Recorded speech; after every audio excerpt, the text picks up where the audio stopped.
معزز حاضرین مسجد مجلس، السلام علیکم ورحمۃ اللہ تعالی وبرکاتہ۔ الحمدللہ رب العالمین، والصلاة والسلام على سيدنا محمد الأنبياء والمرسلين وعلى آله وصحبه أجمعين، أما بعد، فأعوذ بالله من الشيطان الرجيم، بسم الله الرحمن الرحيم، يا أيها الذين آمنوا اتقوا الله وكونوا مع الصادقين،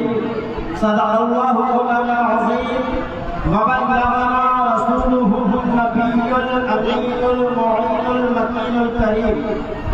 ونحن على ذلك من الشاهدين والشاكرين، والحمد لله رب العالمين۔ واہ کیا مرتبہ اے غوث ہے بالا تیرا، واہ کیا مرتبہ اے غوث ہے بالا تیرا، اونچے اونچوں کے سروں سے قدم آلا تیرا، اور سر بھلا کیا کوئی جانے کہ ہے کیسا تیرا،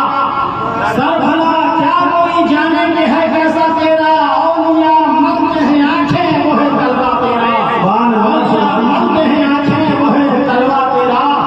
اور سارے افراد جہاں کرتے ہیں کعبے کا طواف، کعبہ کرتا ہے طواف درے والا تیرا۔ حضرات محترم، آپ لوگ حضور سیدنا پاک رضوان رضی اللہ تعالی علیہ اجمعین کے 507ویں عرس میں شرکت کی سعادت حاصل کر رہے ہیں۔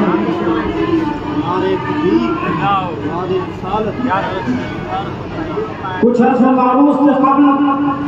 میں یہ چاہوں گا کہ جن کی بارگاہ میں ہم تمام لوگ خراج عقیدت پیش کرنے کے لیے آئے ہیں، ان کے نانا جان حبیب کبریا صلی اللہ علیہ وسلم کی بارگاہ میں جی لگا کر ہر یہ درود پیش کر لیا جائے۔ پڑھے بابا سے غلط اللہم صلی علی سیدنا و مولانا محمد معدن الجود والکرم وآلہ الکرام وابنہ الکریم وبارک وسلم۔ حضرات محترم، آج ہم تمام لوگ اسے سیدنا پاک میں فیضان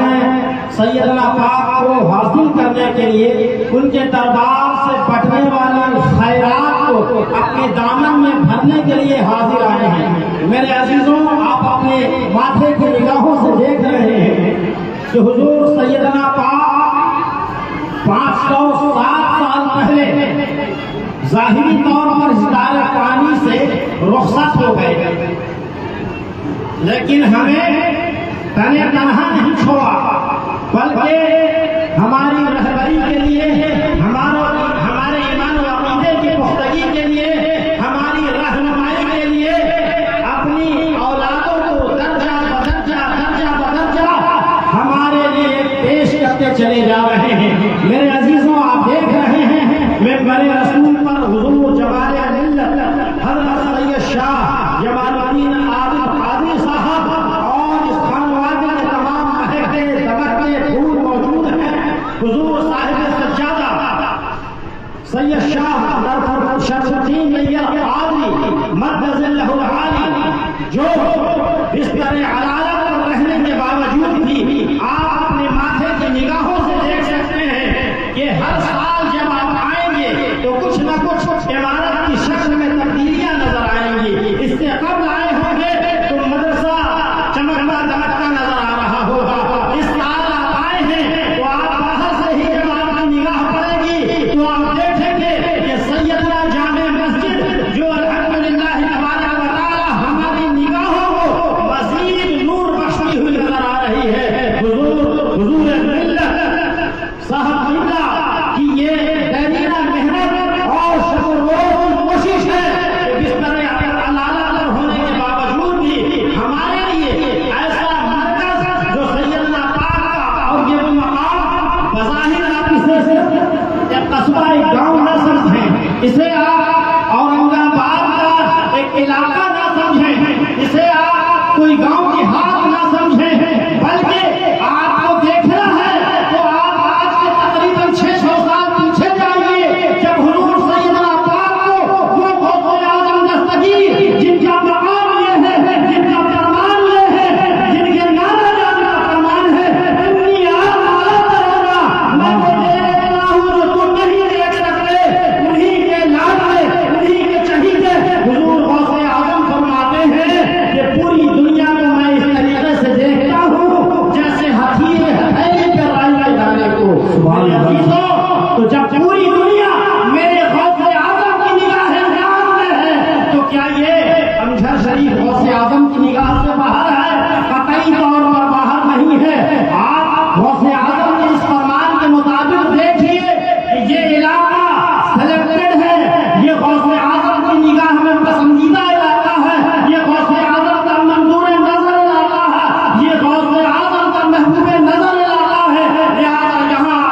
شہزادے کو ہماری رہبری اور رہنمائی کے لیے بھیجا ہے۔ وہ غوث اعظم دستگیر جن کی قوت کا یہ عالم ہے، قوت سماعت کا یہ عالم ہے، جن کی قوت بصارت کا یہ عالم ہے کہ حضور غوث اعظم دستگیر جب اپنے محفل میں وعظ فرماتے ہیں تو 70 ہزار کا مجمع ہوتا ہے، اور کمال وعظ یہ ہوتا ہے کہ پہلے صف میں سننے والے کو جو آواز ملتی ہے سیم وہی آواز 70,000 میں جو سب سے پیچھے بیٹھا ہے اسے بھی ملتی ہے، اور بات کہیں ختم نہیں ہوتی، بلکہ سمندروں کے تہ میں جو موجود ہے محبوب خدا اسے بھی سنائی دیتی ہے، دریاؤں اور صحراؤں میں پہاڑ کی چوٹیوں پر جو موجود ہوتا ہے اسے بھی سنائی دیتی ہے۔ تبھی تو حضور خواجہ خواجگان فخر ہندوستان عطائے رسول نے عرض کیا تھا جب غوث اعظم نے فرمایا قدم ہی حاضر آبتی علی کل ولی اللہ، میرا یہ قدم سارے ولیوں کی گردن پر ہے۔ تو میرے عزیزوں، یہ سمندر کے تہ میں رہنے والے بھی تمام اولیاء نے سنا تھا، زمین کی پتلی میں رہنے والے بھی تمام اولیاء نے سنا تھا۔ اس وقت حضور خواجہ خواجگان فخر ہندوستان غزنی کی دھرتی پر، غزنی کی پہاڑی پر محو عبادت تھے۔ غزنی جو پہاڑی ہے اور بغداد کا جو علاقہ ہے وہ 2990 کلومیٹر کی دوری ہے، 2990 کلومیٹر کی دوری بغداد سے اعلان ہو رہا ہے کہ میرا یہ قدم سارے ولیوں کی گردن کا ہے، اور 2990 کلومیٹر کی دوری سے سنا جا رہا ہے۔ اور سننے کے بعد جو ایکٹیویٹیز ہیں، جو حرکات و سکنات ہیں، جو غریب نواز نے خراج عقیدت پیش کیا، آپ نے اپنے پیشانی مبارک کو اس قدر جھکایا، یہ کہتے ہوئے جھکایا یا غوث اعظم دستگیر آپ کا یہ قدم میرے گردن ہی پر نہیں بلکہ میرے سر اور آنکھوں پر ہے۔ یہاں آپ غوث اعظم غریب نواز گردن کو جھکا رہے ہیں، وہاں غوث اعظم کوئی لائیو ٹیلی کاسٹ نہیں ہو رہا ہے، کوئی CCTV کیمرہ نہیں لگا ہوا ہے، کوئی موبائل نیٹ ورک کام نہیں کر رہا ہے۔ یہ پاور اور پاور ہے جو اللہ اپنے ولیوں کو عنایت فرماتا ہے۔ میرے عزیزوں، 2990 کلومیٹر کی دوری پر جو ایکٹیویٹیز ہو رہی ہیں وہ بغداد میں غوث اعظم ملاحظہ فرما رہے ہیں اور ارشاد فرما رہے ہیں۔ سید غیاث الدین کے بیٹے سید معین الدین نے عقیدت و احترام میں سبقت کی ہے، لہذا عنقریب انہیں ہندی ولایت سے سرفراز کیا جائے گا۔ میرے عزیزوں، اس غوث کے شہزادے یہاں آرام فرما رہے ہیں، اس غوث کے بھیجے ہوئے لاڈلے یہاں آرام فرما رہے ہیں۔ تو کیا آپ یہ تصور کر سکتے ہیں کہ آپ کا یہاں اٹھنا بیٹھنا چلنا پھرنا غوث اعظم کی نگاہ میں چھپا ہوا ہے؟ لہذا عزیزوں، یہ وہ بارگاہ ہے، یہ وہ بارگاہ ہے کہ بڑی بڑی ہستیوں نے یہاں آ کر خود کے نام و نشان کو اس کو نابود کر دیا، بالکل خاک کا زمرہ بنا دیا ہے، جس میں حضرت مجاہد ملت کا نام آتا ہے، دیگر بزرگوں کا نام آتا ہے۔ بات کروں جو قدم ہے سیدنا پاک میں آرام فرما رہے ہیں سید شاہ فیروز قادری رحمۃ اللہ علیہ، جو کہ آپ کے خانوادے کا حصہ بھی ہے، داماد بھی ہیں، لیکن آپ نے اپنی دامادی کو، اپنے داماد کے رشتے کو کبھی ترجیح نہیں دی، بلکہ ترجیح دیا تو اس بات کو دیا کہ تو میرا آقا ہے، میں تیرا غلام ہوں، تیرے قدموں میں رہوں گا، اپنے نام کو مٹا دوں گا، تیرے نام کا چرچا کرتا چلا جاؤں گا۔ میرے عزیزوں، یہ سیدنا پاک کا مقام ہے کہ بڑی بڑی ذات نے، بڑے بڑے مقدس قدسیہ نے ان کے نام کے، ان کے قدموں کے آگے اپنے نام کو، اپنے مقام کو نشاور کر دیا ہے، لٹا دیا ہے۔ لہٰذا یہ بارگاہ ادب کی ہے، بڑی عقیدت سے آئیے، بڑی محبت سے آئیے، بہت احترام کے ساتھ نگاہیں نیچی کر کے کوشش کیجیے کہ ہر وقت آپ وضو رہا کریں۔ اور ایک نقطہ آپ کو اور یہ دیتا ہوں، ماہ ربیع الاول شریف کا آغاز ہو چکا ہے، اس کے بعد گفتگو ختم کروں گا۔ حضرت جلوہ گر ہیں، ان کی موجودگی میں یوں بھی میں بیان کر کے بڑی جسارت کر رہا ہوں، لیکن ایک پوائنٹ جو ابھی حضرت مولانا اسرار قادری صاحب کا حکم ہوا، حضرت ابو الفرح صاحب نے فرمایا کہ آپ کو 10 منٹ بیان کرنا ہے، ادھر خود ہوا، ادھر ایک پوائنٹ آ گیا کہ 12 ربیع الاول شریف عنقریب ہے، یعنی سرکار کی آمد کا یہ مبارک مہینہ ہے، اور آپ جانتے ہیں کہ قل لا اسألکم علیہ اجرا الا المودۃ فی القربى، بڑی تیزی سے میں سمیٹ رہا ہوں اور یہ پوائنٹ آپ کے ذہن میں دے کر جا رہا ہوں، تازہ بالکل آیا کہ اللہ تبارک و تعالی جانتا ہے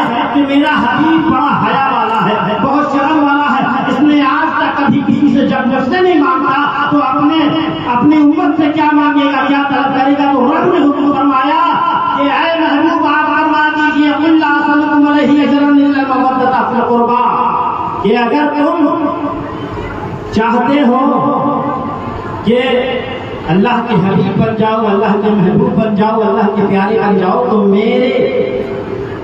عزیز و اقربا سے، میرے اہل بیت سے محبت کرنے لگو۔ اللہ نے مودت کا حکم، محبت عام طریقے سے کسی کو بھی کسی سے ہو جاتی ہے، لیکن یہاں سعادات سے، نبی کے گھر والوں سے مودت کا حکم اللہ ارشاد فرما رہا۔ مودت ایسی مودت جس میں نہ اپنی جان کی پرواہ ہو، نہ مال کی پرواہ ہو، یعنی کہ ہر چیز سے بے خوف و خطر ہو کر جو آل رسول کی محبت میں سرشار رہے۔ بلکہ بزرگوں نے یہاں تک فرمایا کہ جو آل رسول کی محبت میں مر جاتا ہے اسے شہادت کا مقام مل جاتا ہے۔ اسی 28 سفر کو حضرت مجدد الفسانی رحمۃ اللہ علیہ کو فرمایا گیا، جو اپنے وقت میں جید مجدد ہیں، بڑا کام کیا ہے۔ جب اللہ تبارک و تعالیٰ کی ذات پر حملہ ہوا تو آپ کی تمام خدمات ہے، علماء ہمارے جانتے ہیں، آپ کا فرمان ہے کہ آل رسول کی محبت ایمان پر خاتمے میں آسانی پیدا فرماتی ہے۔ میرے عزیزوں میں آل رسول کی محبت ہے، تو پوائنٹ یہ ہے کہ رسول اکرم صلی اللہ علیہ وسلم کی آمد کا دن قریب سے قریب تر ہے۔ تمام شان نبی ان کی شان میں نعت خوانی کریں گے، جلوس نکالیں گے، تمام مدح سرائی کریں گے، لیکن یہ ایک نبی الاول، میں یہ سمجھتا ہوں کہ یہ جو پھول ملا ہے ہمیں بغدادی پھول، یہ بغدادی پھول بھی ہے، یہ مدنی پھول بھی ہے، تو یہ ہمارے پروردگار اور رسول اکرم صلی اللہ علیہ وسلم کی یہ مرضی و منشا ہے کہ میرے نام کے جلوس بعد میں نکالنا، پہلے میں نے جو تمہیں پھول عطا کیے ہیں اس پھول کی بارگاہ میں جی جان سے عقیدت و احترام کے ساتھ محبت اور عقیدت پیش کر کے دکھاؤ، اس کے بعد میری بارگاہ میں آنا، وہاں مقبول ہو گئے اور میری بارگاہ میں بھی مقبول ہو جاؤ گے۔ لہذا میرے عزیزوں، یہ تاریخ ہے، سو تاریخ ہے کہ اگر آپ رسول اکرم صلی اللہ علیہ وسلم سے محبت کا دعویٰ کرتے ہیں تو رسول کی بارگاہ میں خراج عقیدت پیش کرنے سے پہلے، رسول کی بارگاہ میں نعت و درود و سلام کا گلدستہ پیش کرنے سے قبل سیدنا پاک کی بارگاہ میں آ جاؤ، کیونکہ ہم لوگ سینے والے ہیں، ہم لوگ سیڑھی والے ہیں، اگلی سیڑھی کے بعد ہی چوتھی پر پانچویں پر جاتے ہیں۔ ایسا نہیں ہے کہ ڈائریکٹ پانچویں پر، تو ہم نبی والے ہیں، ہم وسیلے والے ہیں، ہم نبی کو بھی پکاریں گے تو سیدنا پاک کے وسیلے سے پکاریں گے، ہم اللہ کا قرب حاصل کرنا چاہیں گے سیدنا پاک کے وسیلے سے حاصل کرنا چاہیں گے۔ لہٰذا اس بارگاہ میں ہر سال آپ آتے رہیں اور اپنے ایمان و عقیدے کو مضبوط بناتے رہیں، اپنے اعمال کو چمکاتے رہیں، اور پھر بعد ربیع الاول میں نبی رحمت صلی اللہ علیہ وسلم کی بارگاہ سے فیض و انعام و اکرام پاتے رہیں۔ اللہ سے دعا ہے کہ ہم